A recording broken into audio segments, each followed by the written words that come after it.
എൻ്റെ ജീവിതത്തിൽ മതപരിവർത്തനം എന്നൊരു സന്ദർഭം ഉണ്ടായിട്ടുണ്ട്. 10 വർഷങ്ങൾക്ക് മുമ്പ് തന്നെയായിരുന്നു.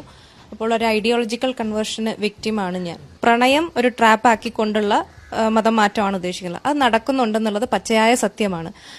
ഇന്ന് ആർഷവിദ്യാ സമാജത്തിലേക്ക് വരുന്ന ഒട്ടുമിക്ക മതപരിവർത്തന കേസുകൾക്കും ലവ് ട്രാപ്പ് ഇരയായിട്ടുള്ള പെൺകുട്ടികളും വരാറുണ്ട്. അതുപോലെ ലവ് ട്രാപ്പ് അല്ല, വേറെയും തരത്തിലുള്ള മതപരിവർത്തനങ്ങൾ നടക്കുന്നുണ്ട്. മെജോറിറ്റിയും പക്ഷേ ഇങ്ങനെയുള്ള രീതിയിലും വരുന്നുണ്ട്. ഞാൻ എന്റെ കൺമുമ്പിൽ കണ്ടിട്ടുള്ള വേറൊരു യാഥാർത്ഥ്യമാണ്. അതായത് ഞാൻ മതം മാറാനായിട്ട് കൺവേർഷൻ സെന്ററിലേക്ക് പോയിരുന്ന സമയത്ത് അവിടെയും ഇതുപോലെ ലവ് ട്രാപ്പിലൂടെ മതം മാറാനായിട്ട് വന്ന ഒരുപാട് കൗമാരപ്രായത്തിലുള്ള പെൺകുട്ടികളെയും ഞാൻ കണ്ടിട്ടുണ്ട്. പിന്നെ എത്രയോ അറിയപ്പെടുന്ന വ്യക്തിത്വങ്ങൾ ഇതിനെക്കുറിച്ചിട്ടുണ്ട് എന്നുള്ളത് പറഞ്ഞിട്ടുള്ളൊരു കാര്യമാണ്. ഇത് തെളിയിക്കപ്പെട്ടിട്ടുള്ളതാണ്. ലവ് ട്രാപ്പിലൂടെ മതം മാറ്റപ്പെടുകയും അതുപോലെ തന്നെ എത്രയോ ആത്മഹത്യാ കേസുകൾ വരെ